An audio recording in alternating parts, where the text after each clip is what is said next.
You can do it.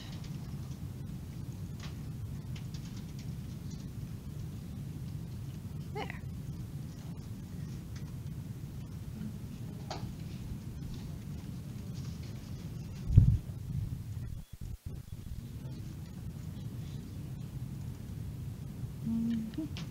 There. Okay, we got it.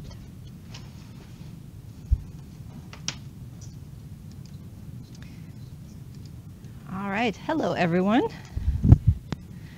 Happy Wednesday to you. How's it going? It's going. That's the answer. It's always, it's going. Yeah.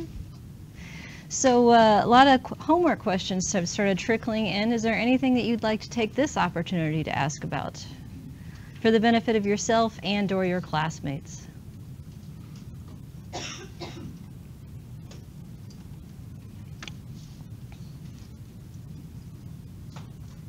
Sir, Lucas with the K.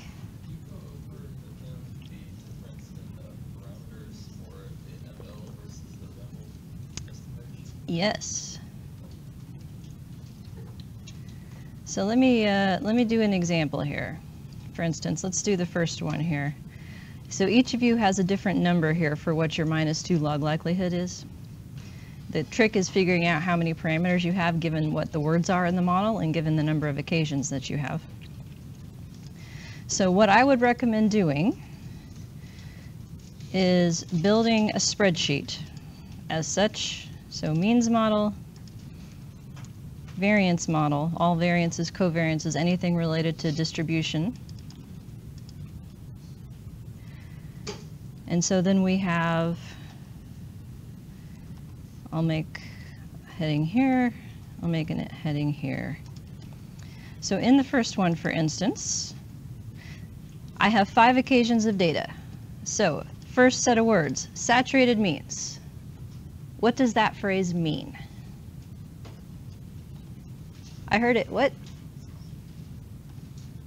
Louder and with authority. What does saturated means mean?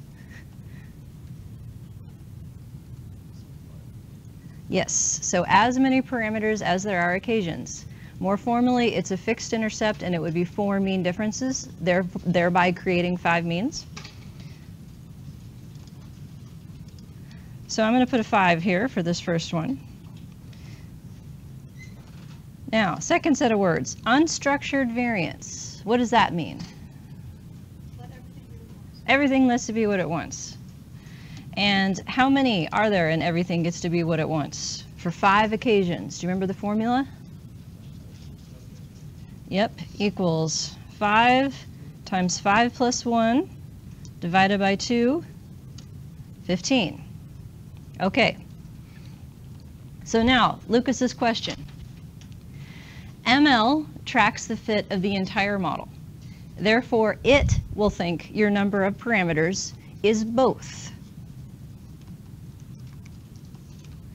REML tracks the fit of the residuals after being predicted by whatever fixed effects you have in the model. So its parameters will refer to the variance side only.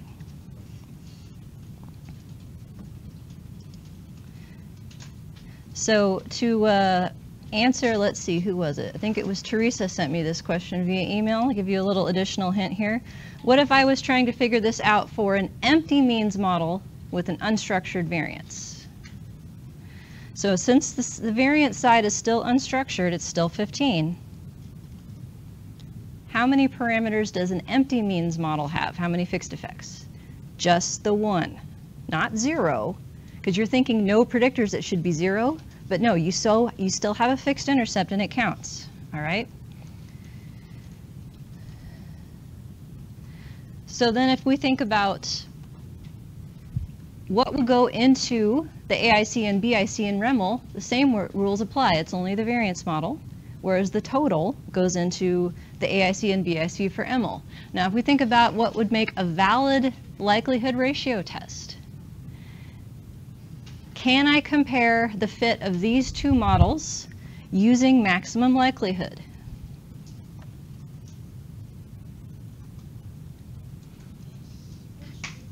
This is one model, and this is the second model.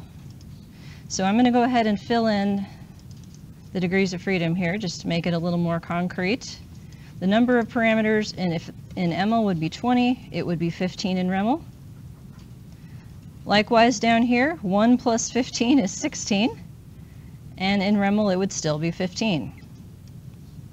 Now, look at these numbers right here. Can I compare the fit of these two models using maximum likelihood?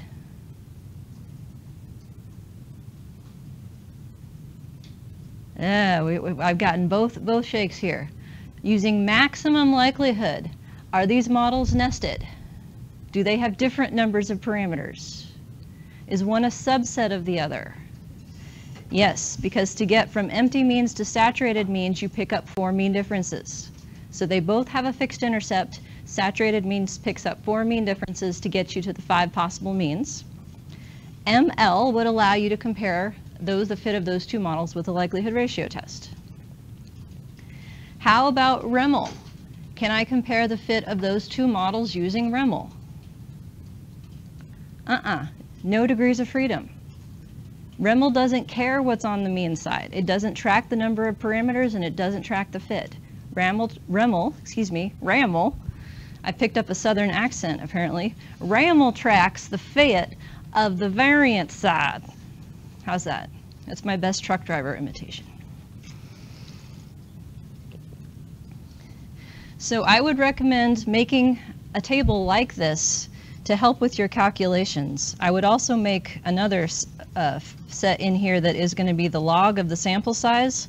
And per my note that I sent out via email after I've gotten several questions on it, you want to do this, right? No, that is log 10. In Excel, its natural log is ln. So I'm going to put in big N, which is my level 2 sample size in my example here, and that is your multiplier for the BIC. So make sure you're tracking up to 3 significant digits after the decimal to get the right answer for each of these. So as I've said multiple times, the task is not to see if you can use a spreadsheet. The task is to see that you can figure out this part. How many parameters are in the model based on the name? What does that imply for the number of degrees of freedom under maximum likelihood and REML? And then what models are or are not comparable? So one more concept then to put on here. A valid likelihood ratio test is always the model minus 2 log likelihood from fewer parameters minus the one with more. So we said that these two models under ML, you could do a valid comparison of. But it's only valid if it goes in the right direction. So it should be the minus 2 log likelihood from the empty means model minus the minus 2 log likelihood from the saturated means model. Fewer minus more. So if, hypothetically, I have a drop-down menu question that asks which is valid, I'm looking for differences in means or variances or both as a function of ML and REML, and I'm looking for order. So if you get two that look like they're right but the orders are reversed, make sure you pick the one that's fewer minus more with respect to the number of parameters. So these are designed to get you familiar with the rules. That way you don't screw up model comparisons in the future. All right, long-winded answer to a straightforward question. Does that help, Lucas? Excellent. Does anyone else want help?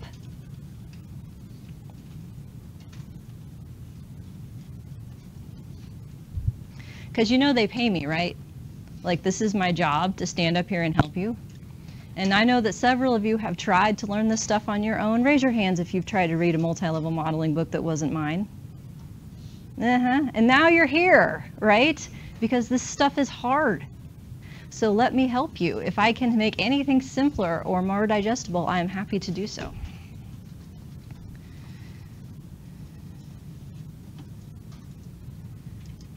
All right, going once. Yes, Ejin. Got it, yes. I wonder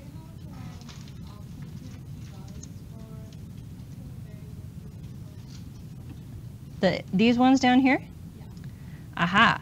You have seen instances of 2 of these. Actually, no, you've seen all of these so far. So is your question, how do you get the p-value? So it's a nested model comparison. So any model that has homogeneous variance is nested within a model that has heterogeneous variance. So you just have to figure out how many extra variances you're estimating when you allow them to differ over time versus be the same. So we did this on the board the other day. So for instance, if I have 5 occasions and I have a model with homogeneous variance, then I have 1 variance. If I pick up heterogeneous variance, I then have 5. So 1 versus 5 gives me an extra 4 degrees of freedom. That's my likelihood ratio test. Which models are nested within which is something that there's a figure in chapter 4 that took me like 2 days to make, so I'm very proud of it, to try and describe, and it's also in the slide here. But all of these things should be nested model comparisons that are viable to do. So there's no tricks there. So like number 17 is comparing heterogeneous to homogeneous? Yep. So I'm saying Anatopolis model, meaning that's the correlation pattern. How do you compare homogeneous versus heterogeneous? And you have log likelihoods up above for each of those instances. So use the numbers that were given in the earlier questions. So yeah, for instance, here's homogeneous and there's heterogeneous. So if these were your log likelihoods, what would you do to test heterogeneity of variance in a Toeplitz model? That's the idea. All right, others. So this is due Monday for a very practical reason that we won't have class next Wednesday. I'm going out of town to a conference, so I wanted to get all of your questions in before I go. That way I won't have to worry about checking email while I'm supposed to be learning things and tracking down a toddler, because yes, Huey is going with us. Both him and my dad are in this like quant club that kicks you out if you don't go at least once every 3 years. So we both have to go so we don't get kicked out this year. Because the last time I was there, I was pregnant. So this will be a different experience for us, conferencing with a toddler. I suspect happy hour will go very differently. All right, so what were we talking about last time? Tell me anything that comes to mind. Letters, words, gestures. Teresa, what do you remember? Yes, such as, give me an example of the ones that you now have in your repertoire. Yeah, there's a good list. We already talked about one this morning, or this afternoon, unstructured, right? Unstructured, everything gets to be what it wants, so it fits the worst or the best? Best. Best. Can anything beat it in terms of AIC, or excuse me, in terms of -2 log likelihood? No, it is as good as it gets. So why wouldn't I just do that?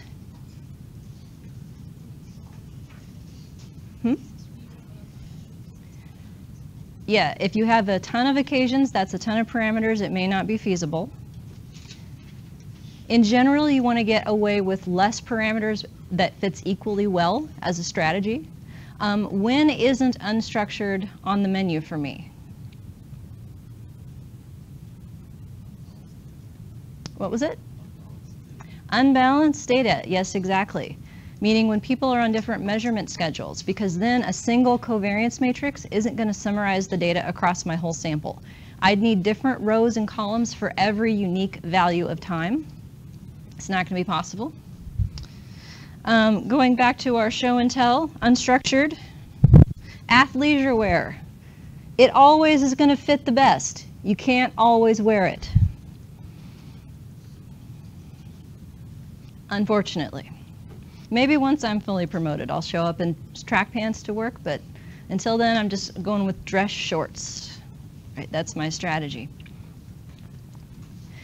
So there's one. What's another one, Teresa? You're not off the hook yet. CS. What kind of compound symmetry did I say?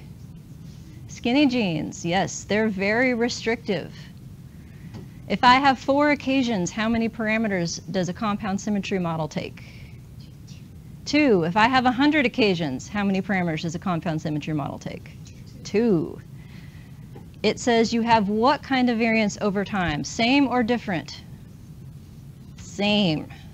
What kind of covariance over time? Same or different? Same.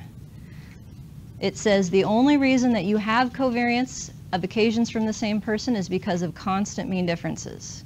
That's very restrictive, much like skinny jeans. There's nothing wrong with it if they fit.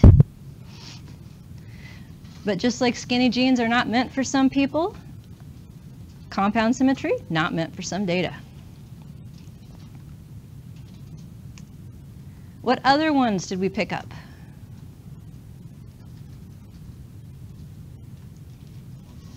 Autoregressive, yes, AR1, known as first order autoregressive. I said that's like ankle tapered jeans. It gets too narrow at the bottom, and that's the problem with it. Like when we used to peg roll back in the 80s, back in the day. The autoregressive structure has how many parameters if you have 4 occasions? 2. How many parameters if you have 100 occasions? 2. Yeah, it's 2. It has same variance. It has different covariance over time as a function of how far apart in time your occasions are. So for occasions 1 unit apart, that's correlated at R. 2 units apart are correlated R squared, 3 R cubed, 4 R to the 4th, and so on. It comes in heterogeneous variance flavor as well. So then we'd pick up as many extra variances as we have occasions, -1, since you had 1 to begin with. Compound symmetry comes in heterogeneous variance flavor as well. One more. Starts with a T. Yes, toplets, T-O-E-P. If I have 4 occasions, how many parameters does that have sort of as a default? 4. If I have 100 occasions, how many parameters as a default? And don't say 4. 100. Yes. So it's 1 for the variance, and then 1 for every unique off-diagonal covariance. The off-diagonal covariances are not linked into each other. They don't have to be squared or cubed or whatever. They're just all different. And topolids comes in heterogeneous variance flavor as well. In a lot of longitudinal books, people will talk about those ones, and that will be the end of the story. But that's not the end of the story. So, any questions on those? So you have an example in Chapter 4 working through all of those patterns. You have an example that we're working through as well. I have a couple of questions on your homework asking you to apply the patterns to figure out what specific elements of a covariance matrix would be. So let me just make sure that that is clear.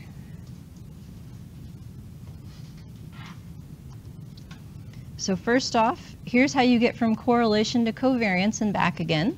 So you have to figure out which type of parameter the question is asking about.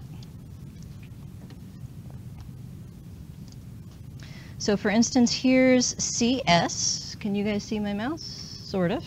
All right. There is, CS has the intercept variance on the off diagonal and the intercept plus the residual variance on the diagonal. Down here in the heterogeneous flavor, it lists the variances separately, and then it gives you this thing called a CSH parameter. That's a correlation. So you take, here, you knock down your classroom, and then you get in your bag and you try to find your trusty stick for pointing, because that's more fun than mousing. CSH, that's a correlation. So if I want to know what the covariance is then between time 1 and time 2, it's the constant correlation that all the times share times the standard deviation at time 2 and the standard deviation at time 1. So the square root of the variance.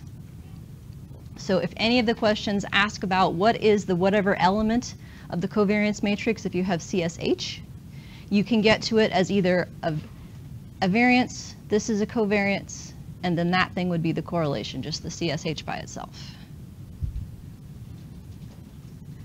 Likewise, autoregressive. This one is specified in terms of correlation for both. Questions? Can I help in the back?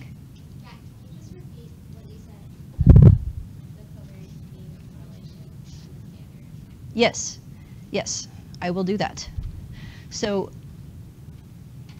if you have a compound symmetry heterogeneous structure, what these chunks here, they give you the covariance that the model says should be here. CSH is the single correlation parameter that's constant across pairs of occasions. So that will show up labeled as CSH on your output. And then the things next to it are the square root of the variances for that pair of occasions.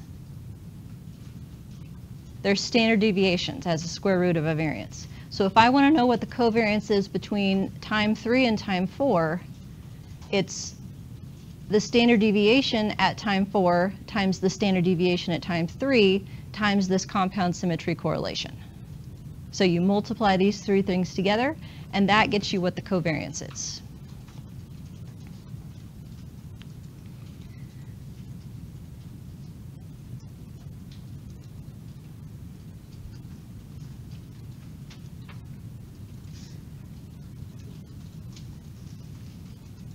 Likewise, same concept for AR1.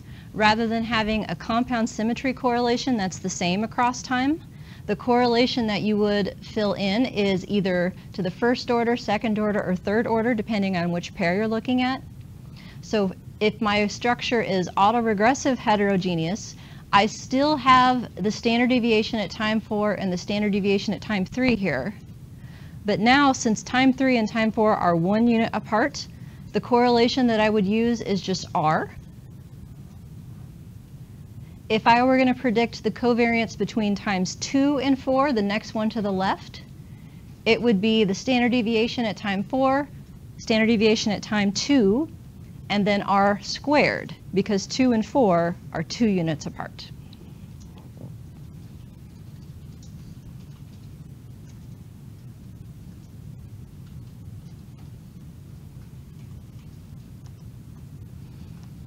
You can look at the example in Chapter 4, or else the example that we're working through here, to see if you think you're getting your math right. For instance, we have an AR1 model. To get to this correlation right here, this covariance right here, for instance, it's going to be the correlation and then the standard deviation here and here. To go the other way would be correlation, standard deviations to get covariance. And then last but not least, the other one that we did is this Toeplitz. For homogeneous variance models, what it gives you is the variance across time as one term, and then it gives you the covariance for terms 1 unit apart, the covariance for terms 2 units apart, 3, and so on. If you have heterogeneous variances, then it switches to correlation instead of covariance is what it gives you. And so I've labeled those with this R time 1, R time 2, R time 3 to try and convey that that's the same information as up here, except it's in correlation form instead of covariance.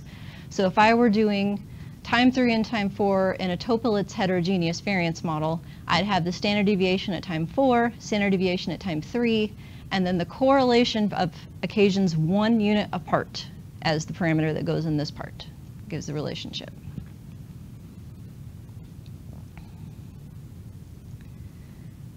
So the big picture is that these are just patterns. These are available patterns that are either built into software or that you can specify yourself. You can set these up through model constraints in a structural equation model of longitudinal data instead. It's kind of painful to do, but it's possible. They just give you more flexibility between compound symmetry, everything's the same, and unstructured, everything is different. These are patterns that allow specific types of differences in a time-dependent pattern.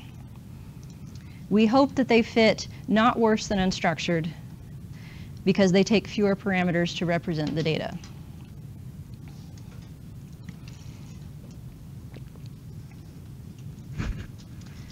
Okay, how are we doing? Now, why do we care? Because no one wrote in their NIH grant that specifically aim 1 is to figure out if I have a Topolit or an autoregressive matrix. No one has ever wrote that ever. Why do I care?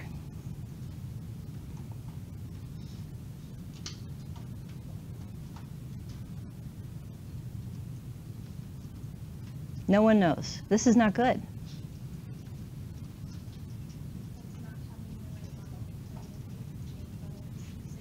Yes, because not having the right model for the variance could change whether or not the standard errors for the fixed effects. The model for the variance guides the standard errors, which then changes your significance.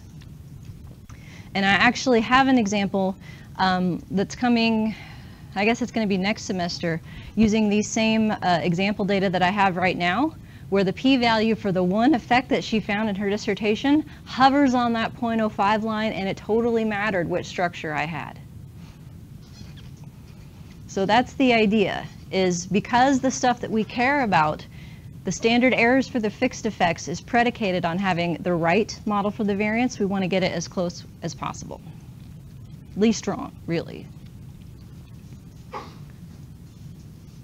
All of these choices are nested and unstructured.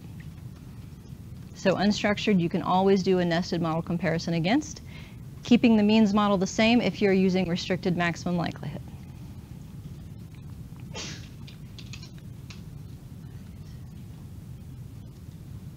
Okay, you ready to move on? See some more?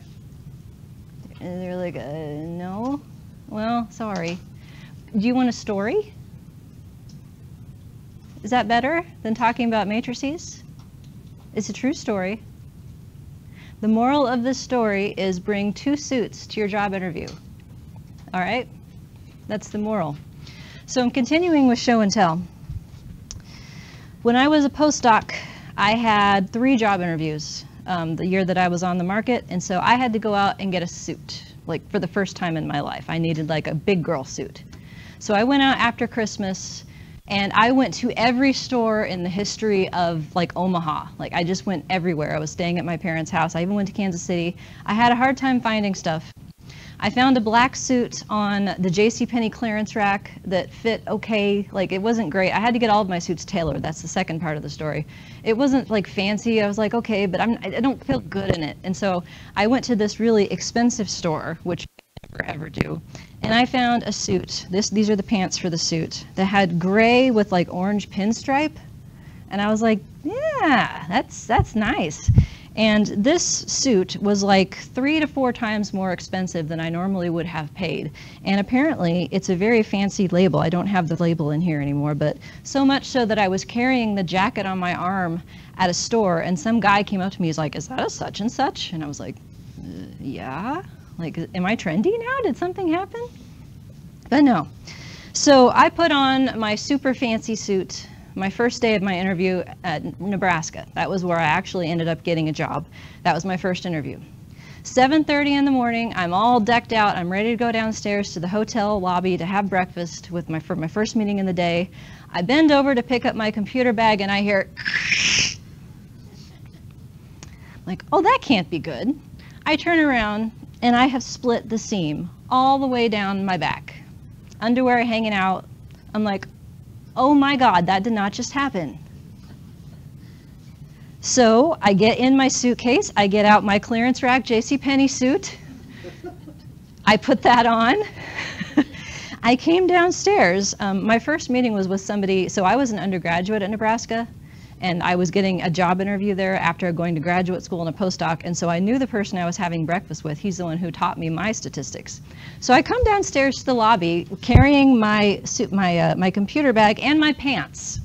I go over to the concierge and I'm like, could you have like 1-day mending services? Can somebody fix this? And they're like, oh, it won't be ready for a couple days. And Cal sees me carrying the pants, and he's like, why are you carrying pants? And I explain the story, and he's like, oh, I'll take them home. Turns out his wife, who was also my dentist, put herself through college sewing things for people.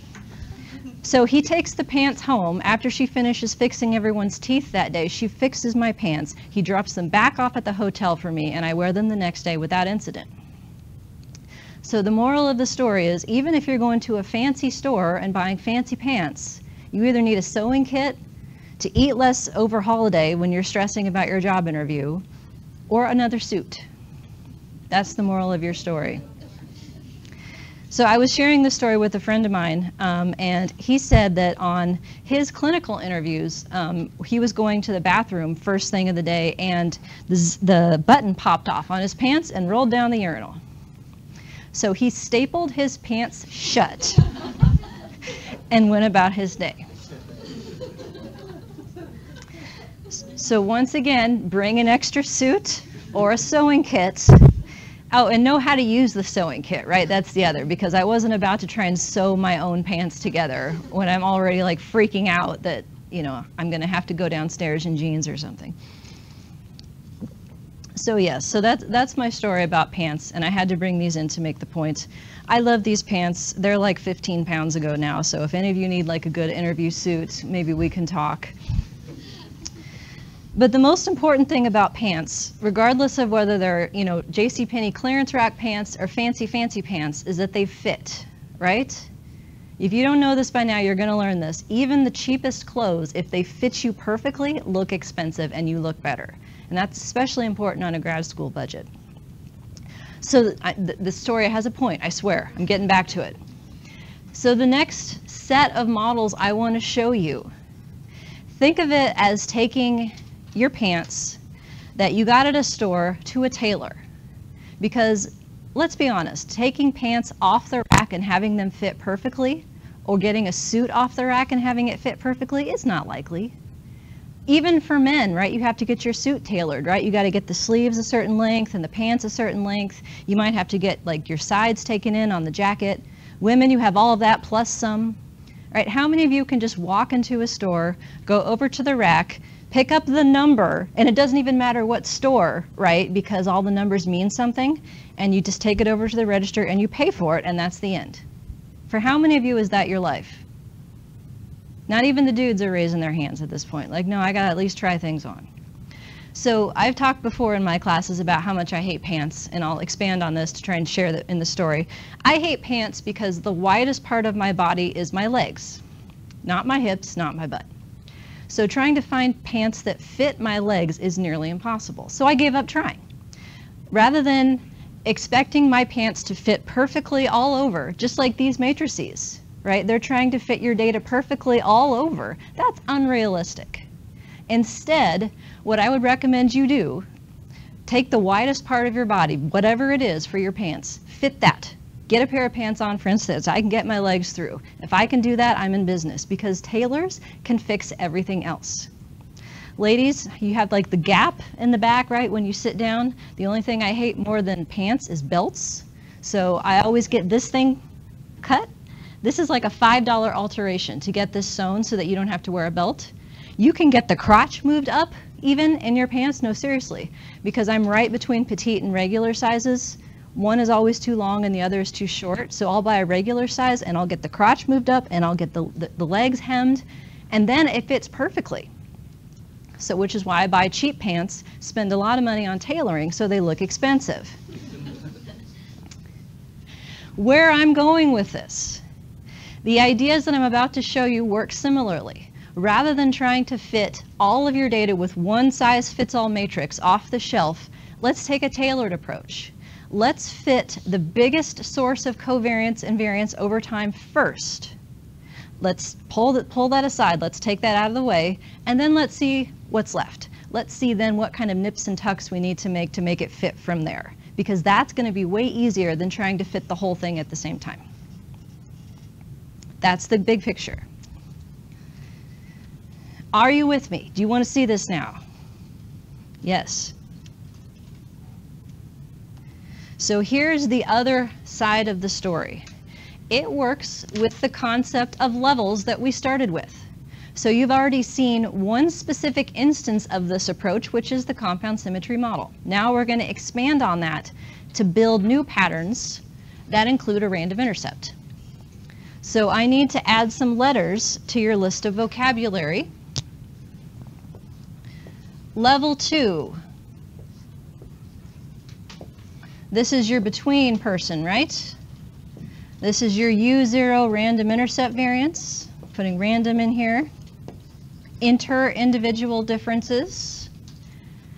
These variances, these random effects variances, right now we have just one, the U0 variance. They're going to live in some place called the G matrix.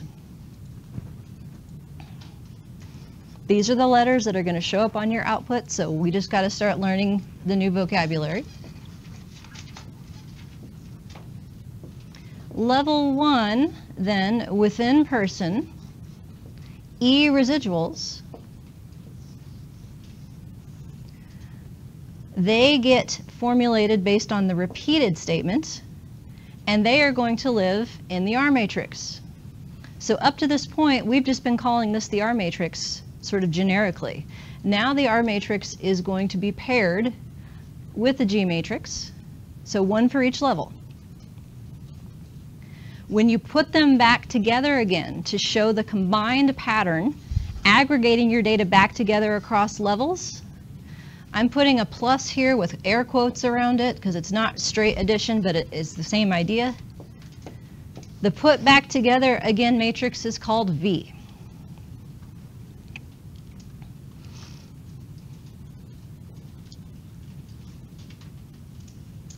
So up to this point, we haven't had G. All we've had is R, so R and V were the same thing, and I didn't have a distinction to make, but now I do.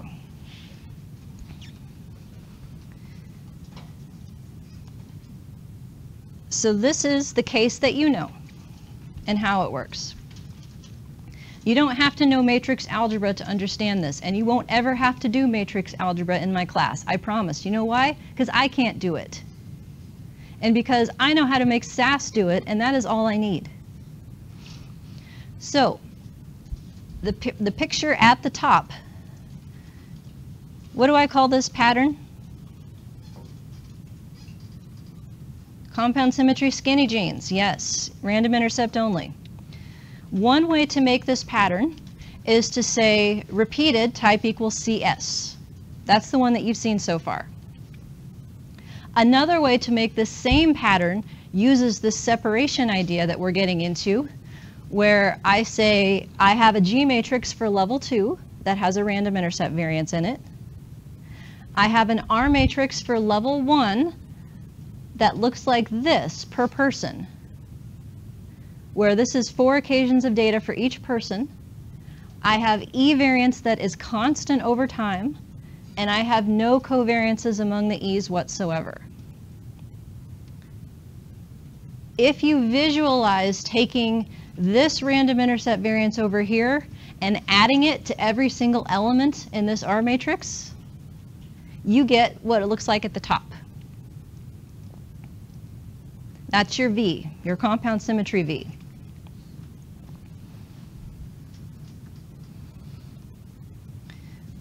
So this breakdown at the bottom expresses this idea of dependency. Do you remember that word from the beginning? What's dependency mean? Correlate, yeah. Occasions from the same person are correlated. You could either view that as dependency, like a problem to solve, or the whole point of your study. Dependency is not a bad thing. But this separation here highlights how that idea plays out.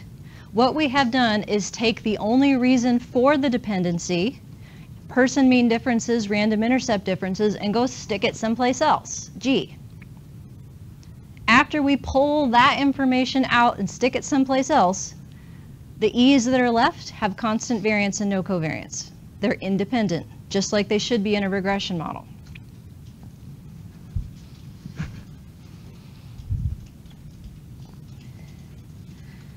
So this basic starting point then affords us multiple new types of patterns.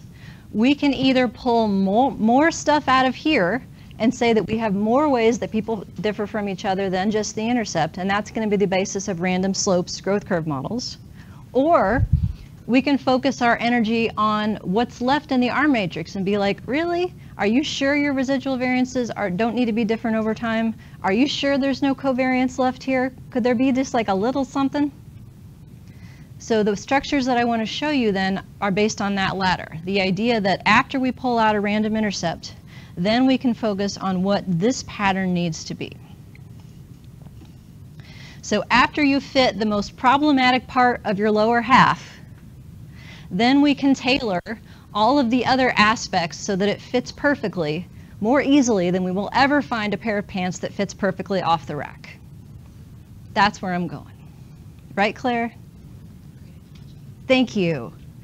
And even if it's not, I am trying. I may not be funny, but I will die trying, because this stuff is so boring otherwise.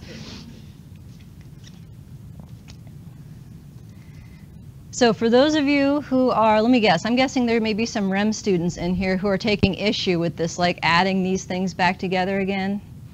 It's okay, there's at least one person who's like, you can't do that, man. Like, yeah, I know. Here is technically what's happening behind the scenes. There's another matrix that pre and post multiplies my random intercept variance so that it has the right dimensionality to be added back together again.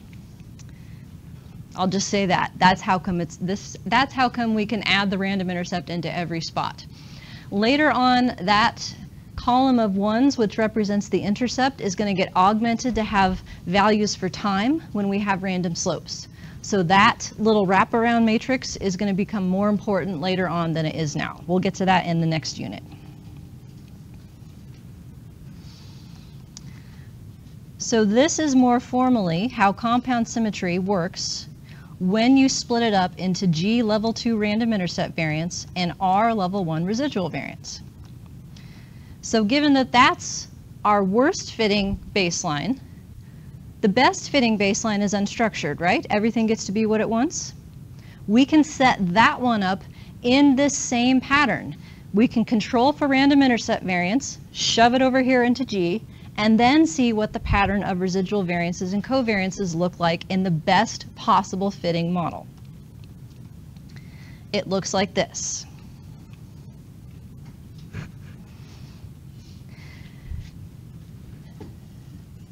So again, take out the random intercept. So the only variance that's left is controlled for individual differences in person means. That's gone. That's the primary source of variance and covariance in these data. We've taken it, we've pulled it aside, and now we're going to fit what's left. You can fit an unstructured model for the R matrix with one catch, and that's highlighted with the blue circle here. You have to set one of the terms to 0. Otherwise, it's not identified. Because unstructured means everything gets to be what it wants, right? That's what it means. I'm sure I could come up with a better definition, but that's what it means. You can't have everything be what it wants and one more thing. That's like overdrawing your checking account.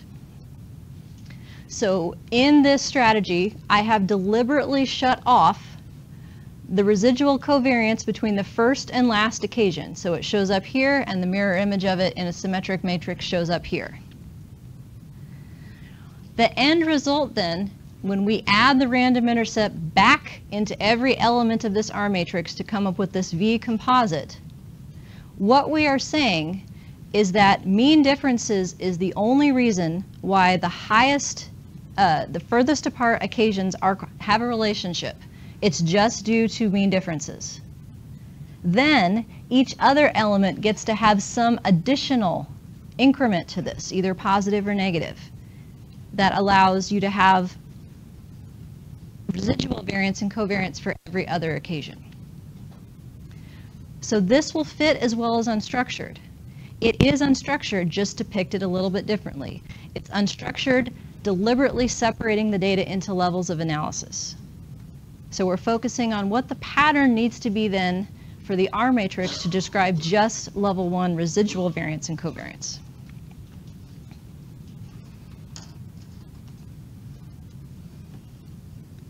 So let me show you what this is going to look like.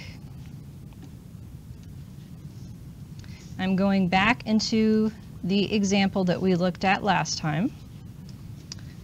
Do you remember the story for this example? Because it's another true story.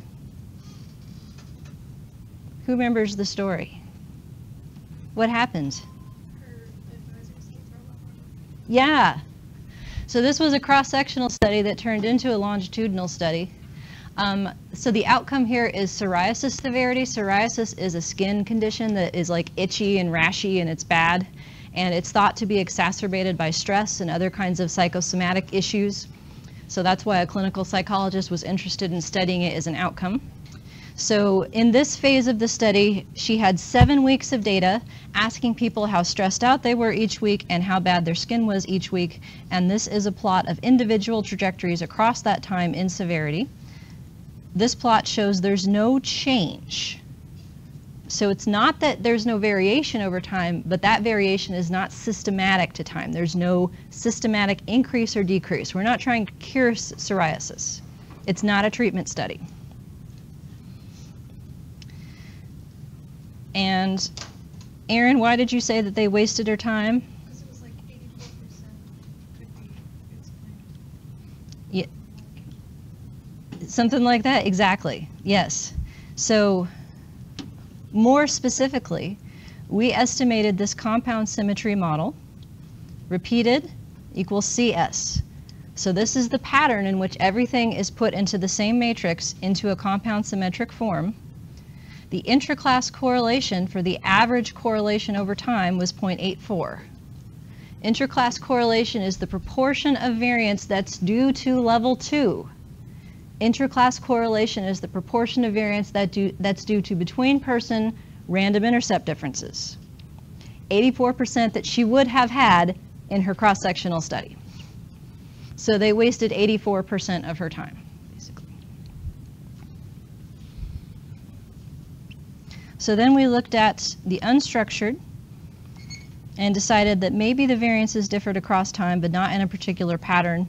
The covariances looked a little bit higher when they were closer in time, but it wasn't like a hard and fast thing. We looked at AR1. That predicted a correlation that decayed all the way to 0.5, which did not fit the data. We looked at Topolitz. That one seemed to be the closest thus far in terms of fit. It fit almost not worse than unstructured. We did a heterogeneous version of Topolitz. That did not help. And so then we get to my new tailored idea. So here is the the unstructured model split into levels. So rather than just one matrix, everything gets to be what it wants, we're going to put the random intercept in G. Then we're going to let the residual variances and covariances at level 1 be whatever they want, except for shutting off one of them to identify the model. So you have a new line here. I believe this is your first instance of this line. Random. The random line controls the shape of the G matrix. It says which effects get to be random, get to vary by person. Right now, only an intercept. Intercept is not a default. You do have to type it.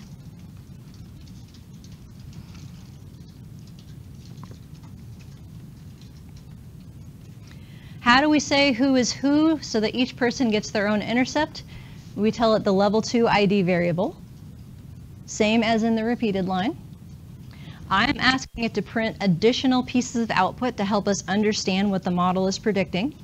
So I'm asking for G, which is the matrix of random effects, variances, and covariances. Right now it only has one thing in it. I'm asking for V, which is G and R put back together again to give me a total pattern, and V core, which is the correlation version of V. V and V core are not available in SPSS.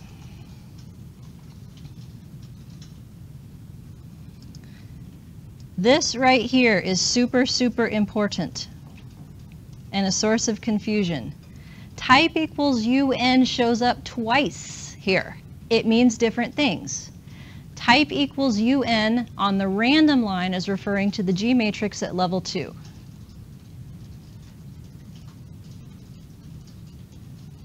Type equals UN on the repeated line is referring to the R matrix at level 1. And I will write this down up here. Type equals UN with an exclamation point and an upside down Spanish one for good measure. Type equals UN forever and ever and ever, amen, on the random line. You will never, ever, ever have something different. It's not the default. You have to add it.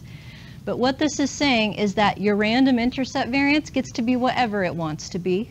There's no constraints on it. It doesn't ever need them.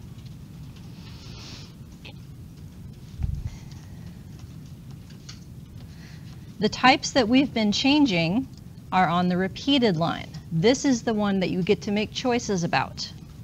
You get to compare different types and how the model fits better or worse.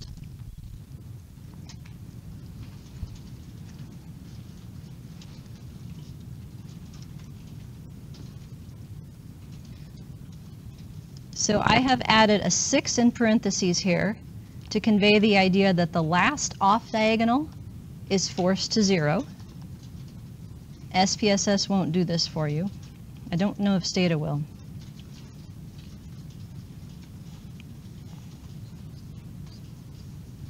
And that idea shows up right here as the blank space between 1 and 7. So what I'm staring at right here is the leftover level 1 residual variance and covariance after controlling for level 2 person mean differences by removing the random intercept. So after I found some pants I can get my legs through, this is what's left to deal with in terms of length, waist fit, crotch height, and so on. So then we have the same questions. Do we need the same residual variance over time or different? We can have homogeneous flavor or heterogeneous flavor. And then, how much covariance do the residuals still have after controlling for mean differences? I can judge that a little more easily by looking at this correlation matrix. So in these data, these are fluctuation data. The outcome is psoriasis severity each week. 84% of the variance has to do with person mean differences. So what I'm staring at then is the 16% that's left. Does it look like occasions that are 1 week apart have a residual relationship? And what am I looking at?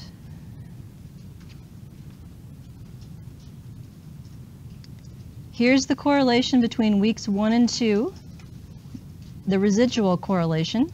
Here's 2 and 3. Here's 3 and 4, 4 and 5, and so on.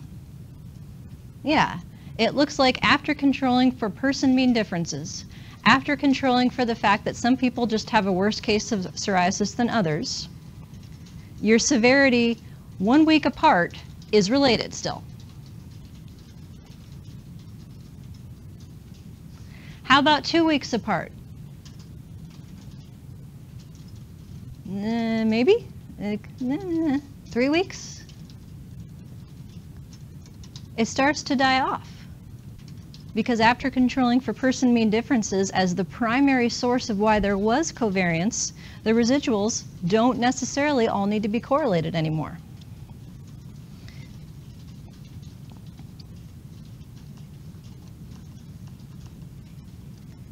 Here's my little G matrix. It's just one number. It's my random intercept variance.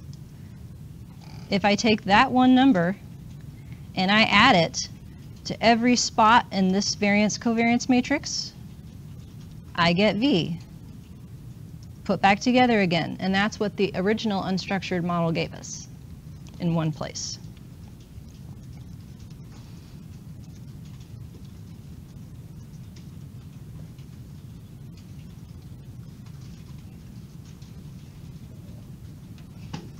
So this pattern is useful in guiding me towards what possible patterns, what possible models can address this pattern. I know I'm going to need something probably for the first off diagonal, something less than that for the ones that follow, and maybe not all possible off diagonals. Let me show you probably my favorite model in this series. This one. Random intercept plus AR1. No matter how many occasions you have, this thing is 3 parameters. I have a random intercept variance at level 2 over in G, so I'm allowing for constant variance because of person mean differences, constant covariance. I'm saying after that, the residual variance in R is all the same, so note in R the same E on the diagonal, and that the residuals follow an autoregressive pattern. Not the whole data, the residual part, the level 1 part. So residuals 1 week in time apart are correlated R, 2 weeks in time R squared, 3 weeks R cubed, and so on. This one also comes in heterogeneous variance flavor for the residuals as well. So let me show you what that's going to look like.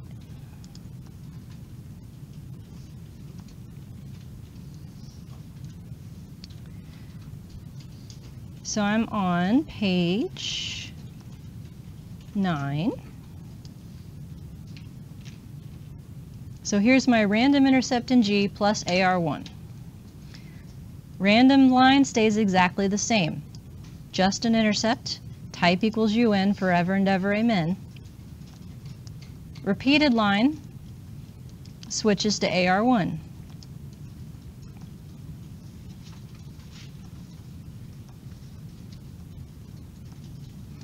So it now says my residual variance is 0.1731 at each occasion.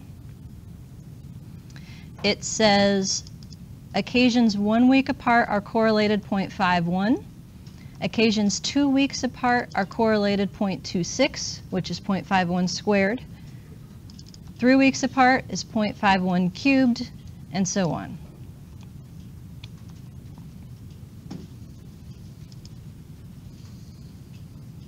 Let me make a new window here so we can look at this side by side. So here's my unstructured, everything in the R matrix gets to be what it wants except for the very last term. And here's what my current model says. It does pretty good. Furthermore, this is one of the only ones that is available for unbalanced data. There's a spatial power structure in SAS that allows you to apply this for unbalanced time.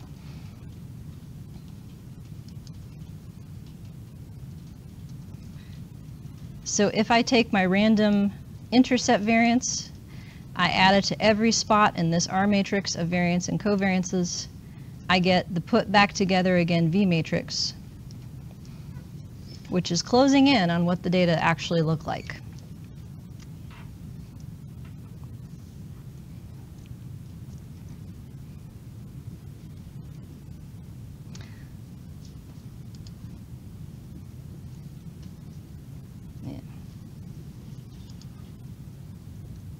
So you have a couple homework questions asking you about this model.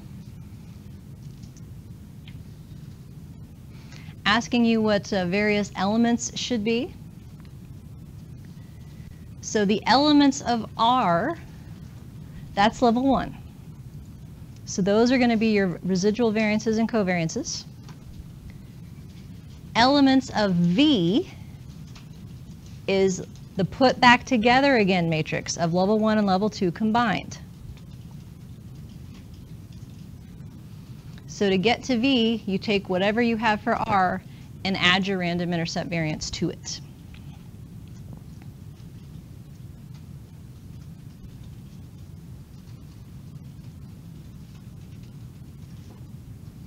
So if I look up here, for instance, in the autoregressive homogeneous R matrix,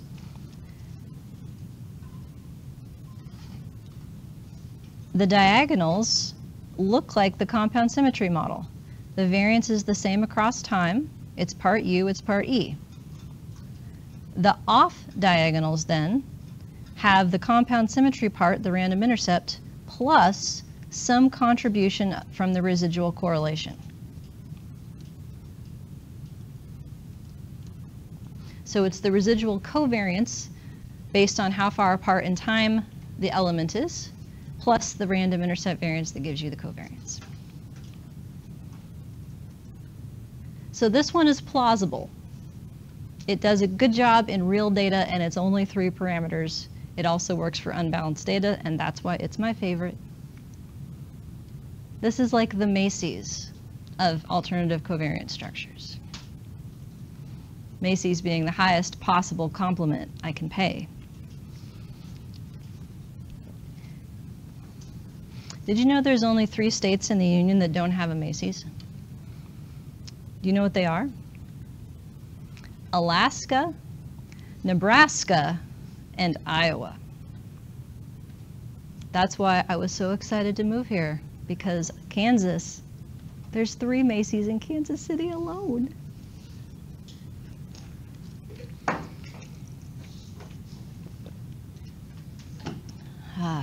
How we doing?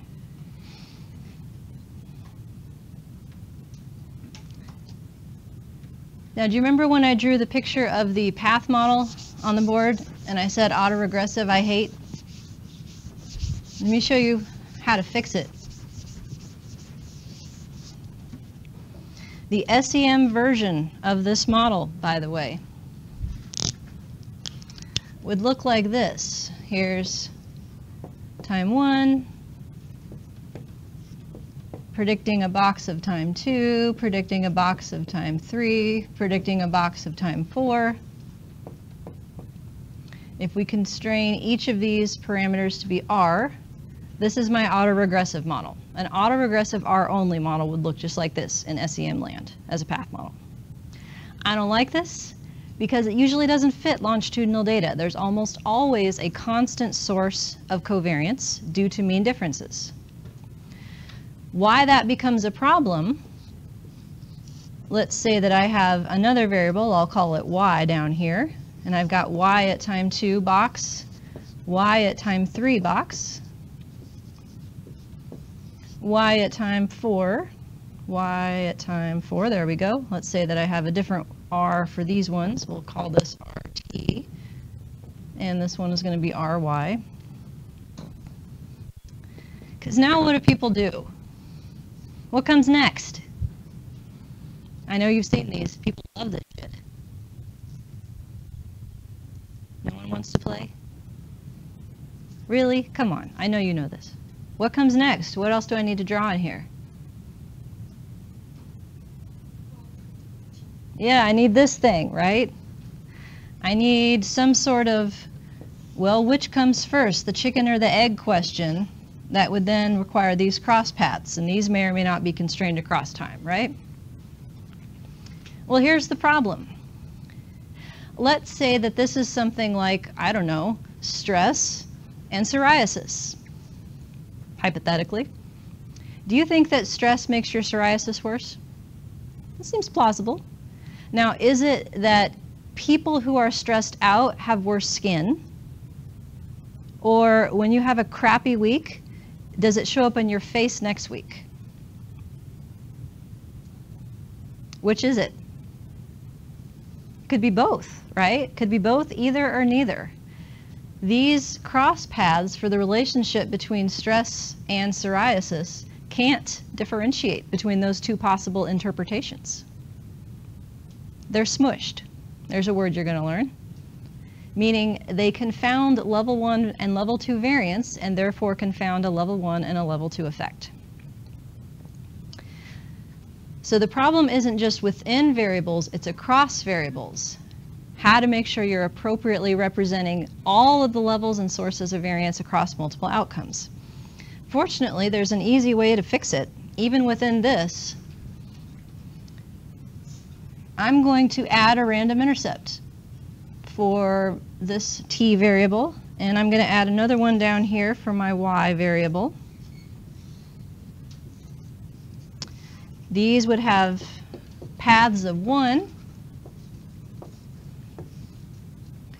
I would shut off these lower level intercepts and pick up a mean up here most likely, or I might let them vary, depends on the context. And I would estimate a variance for this and a variance for that and a covariance all the way around the board. There, it's been fixed. This is my random intercept plus AR1 R matrix model. Now what I have is people who are stressed out may have worse skin. Let's control for that. Then relative to your own mean, relative to your own person mean introduced by these intercepts, if I am more stressed than usual, my residual for stress, if you will, does my face look worse than usual? My residuals for psoriasis, relative to my own mean. That's a within person level 1 association, whereas the association between these intercepts would be a between person level 2 association. So, AR1 plus random intercept model in action, very useful. I can give you papers to read, not mine, other people's, if you're interested in learning more about this, but just to give you a sense of sort of why this shit matters, right? Because you're never looking at just one thing. You're always looking at the associations between things. And in multi-level longitudinal data, those associations happen at each level, and you have to be able to differentiate the variance at each level to get a pure index of that. So, a slight diversion, but letting you know why this shit matters, right?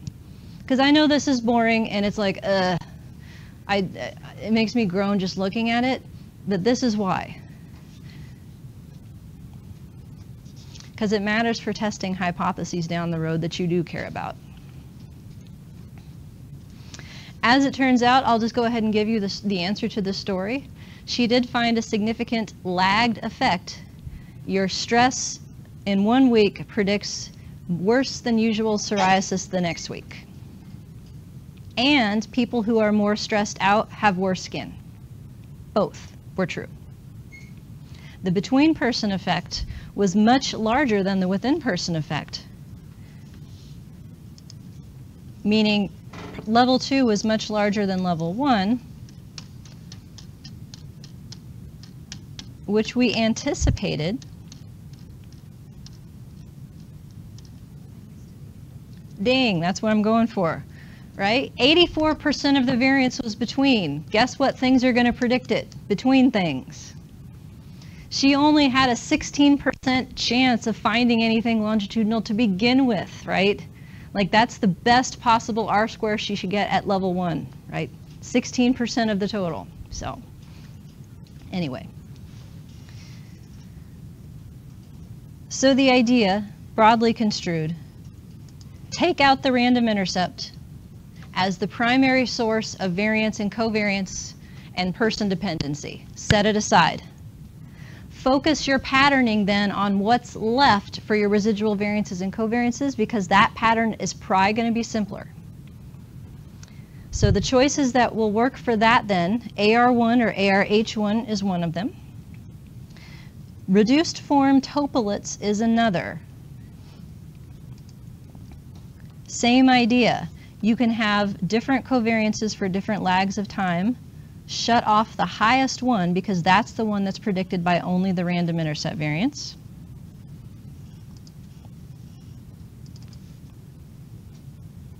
Let me show you what that one looks like real quick. It's AR1. Here's reduced form Topolets. So you can see the correlation pattern looks about the same as before. That's predicted. Occasions 1 week apart had a strong relationship. 2 weeks apart has a relationship, and after that it kind of dies off. So then the next thing I did is compare nested models, putting in different lags of covariance. So 3 lags, 4 lags, 2 lags, all nested. Basically, how far apart in time are the residuals still correlated? And the one that ended up fitting the least worst,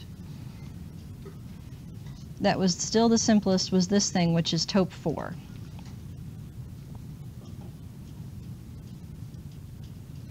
So this is 7 occasions of data. What a TOPE 4 says is that it has 4 parameters for your residual variances and covariances. One is the residual variance, which is homogeneous across time. Another is the covariance between residuals 1 unit apart. Another is the covariance between residuals 2 units apart. And the last one is 3 units apart. So a TOPE 4 has 3 lags of relationships. A TOPE 5 has 4, because it's always, the first one is the variance instead of the covariances. So this is the one that I believe I ended up with, checking the heterogeneous variances, blah, blah, blah, blah, blah, and it was somewhat ambivalent. So at the end of the day, the way I would talk about this in words is that, yes, some people have worse skin than others. That was 84% of the variance. After that, occasions up to 3 weeks apart still have some residual relationship that I then controlled for. The end.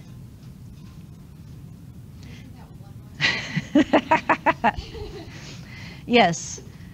So I would describe this as, after controlling for individual differences in mean psoriasis severity levels, weeks up to 3 week occasions up to 3 weeks apart had residual covariances allowed. Something like that.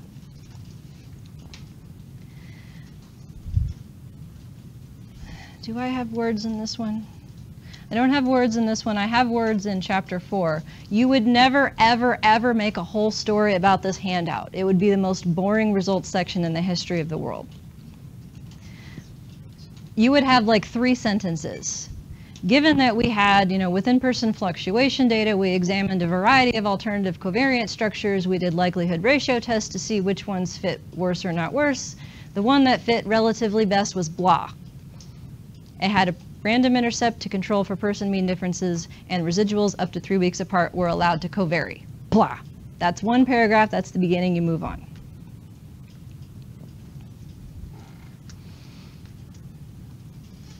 So now I think you can do all of your homework. If you haven't started, I would highly recommend it.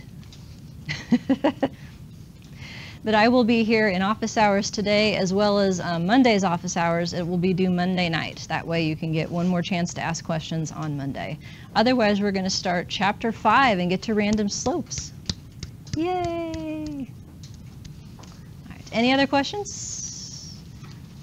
All right. Thank you for your attention. Make sure to get 2 suits for your job interviews, and I will see you next week.